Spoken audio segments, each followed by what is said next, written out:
هل السعادة الحقيقية إخواني وأخواتي أن تحصل على كل ما تريد من متع وملذات في الدنيا، أم أن هناك مفهوم آخر للسعادة؟ خلينا نشوف واحد أوتي من كل نعم الدنيا الممكنة.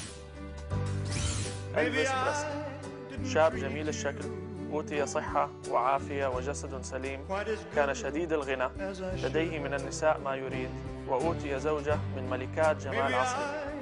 إلفيس بريسلي إخواني وأخواتي ملك الدنيا وما فيها، ومع كل المتع التي كانت عنده. هل تعرفون كيف مات هذا الأسطورة؟ مات إلفيس بريسلي في حمام بيته من جرعة مخدرات زائدة. وكل من يقرأ سيرة إلفيس يعلم أن هذا الرجل لم يكن سعيد في حياته، بل كان كئيبا وكثير الحزن وكثير الهموم.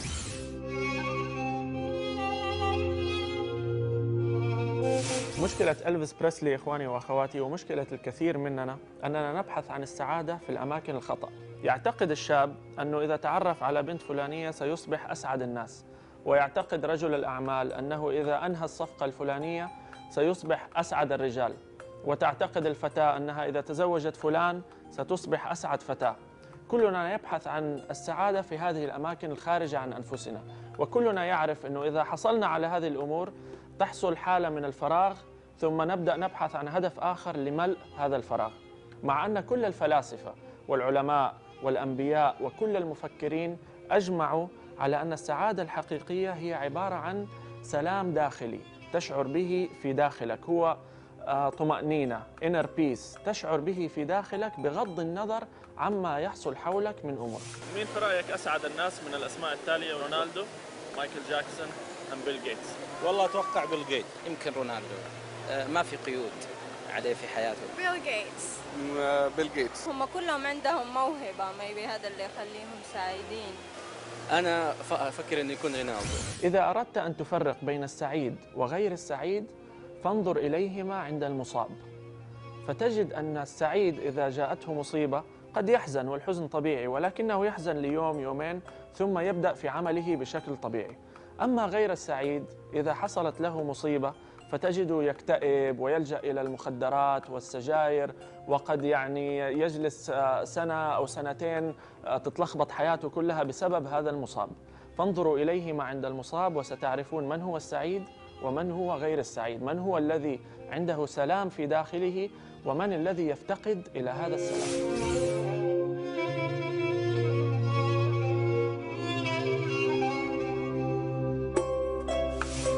لذلك إخواني وأخواتي نجد أن القرآن الكريم تكررت فيه كلمة السلام وكلمة الطمأنينة 31 مرة، بينما كلمة السعادة لم تتكرر سوى مرتين فقط، ونجدها مكررة في أمور في الكلام عن الجنة وعن الدار الآخرة.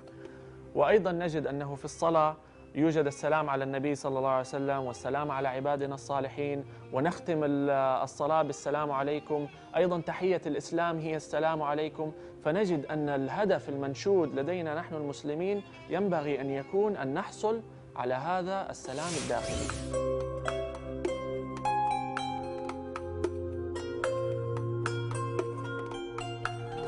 خير من عبر عن هذا السلام الداخلي هو ابن تيمية رضي الله عنه، وله كلام جميل حيث يقول: ماذا يصنع أعدائي بي؟ أنا جنتي في صدري، هي معي أينما ذهبت.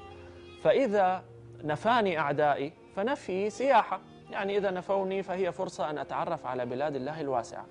وسجني خلوة، فإذا سجنوني فرصة أن أخلو بالله سبحانه وتعالى وأذكره. وقتلي شهادة. فانظروا كيف كان رضي الله عنه يحول المحن إلى منح بهذا السلام الداخلي الذي كان يملأ صدره رضي الله عنه. عنده سعادة مؤقتة دنيوية، بس ما في سعادة داخلية. متهيألي اللي بيبحث بيضيع حياته بس في العمل، متهيألي ما عنده رضا، يعني ما عنده سعادة، والسعادة يعني رضا. السعادة في الإسلام. كثير ناس عندها فلوس بس ما هي سعيدة جوة قلبها، أهم شيء سعادة القلب. يعني أنا أعتقد السعيد اللي يكون يعني مؤمن بالله، مؤمن بالرسول، ومؤمن يعني في داخله في إيمان. يعني أدعو الله سبحانه وتعالى أن يدخل هذا السلام الداخلي في قلب كل مسلم بمناسبة هذا الشهر الكريم، إنه على ذلك قدير سبحانه وتعالى.